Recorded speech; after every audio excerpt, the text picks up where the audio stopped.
یہ تو احادیث آ گئیں اور اکابر کی باتیں آ گئیں. اب اکابر کا طرز عمل بے ریش لڑکوں کے ساتھ کیا تھا، اس پہ غور کر لیجئے. حضرت امام مالک رحمۃ اللہ علیہ حدیث سناتے تھے، لوگ ان کے پاس درس میں آتے، بڑا مجمع ہوتا اور لوگ سماع حدیث سے لطف اندوز ہوتے اور علم حاصل کرتے، اپنے دل کی سیرابی کے لیے انتظام کرتے. انہوں نے منع کیا ہوا تھا کہ کوئی بیریش لڑکا میری مجلس میں بالکل نہ آیا کرے. تو ایک مرتبہ ہشام ابن عمار جو ایک بزرگ ہیں، اپنی لڑکپن کی عمر میں مجلس میں آ گئے اور انہوں نے چھپ کر 16 حدیثیں سن لیں.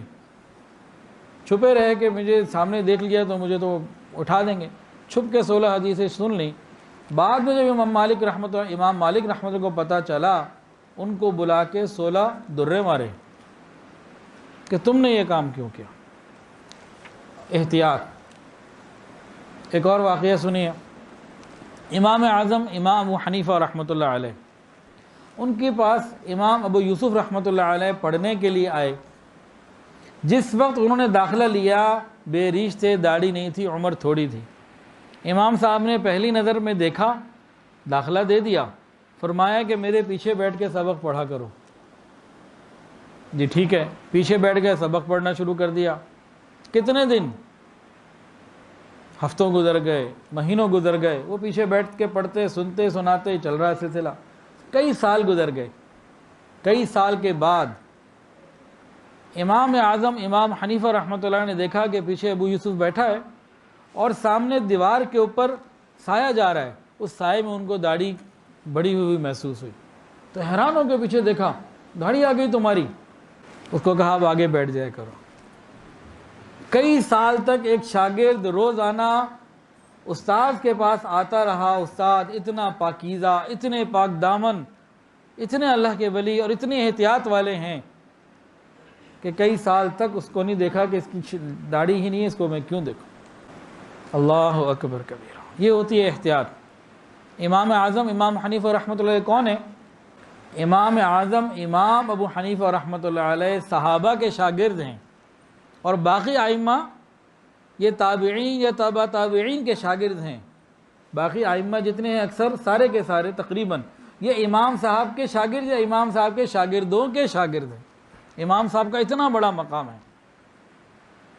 جیسے امام بخاری رحمۃ اللہ علیہ ہیں، امام مالک رحمۃ اللہ علیہ ہیں، امام شافعی رحمۃ اللہ علیہ ہیں، امام احمد ابن حنبل رحمۃ اللہ علیہ ہیں، اور بھی بڑے بڑے امام ہیں.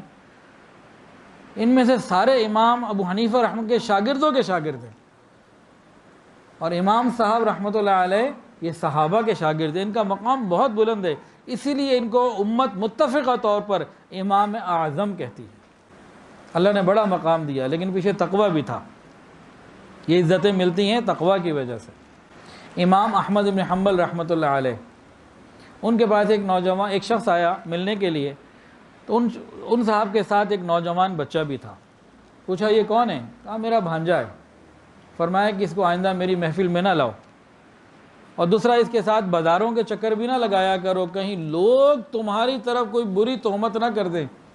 یہ امام احمد بن حنبل رحمۃ اللہ علیہ نے اپنی خدمت میں آنے والے ایک شخص کو تلقین فرمائی.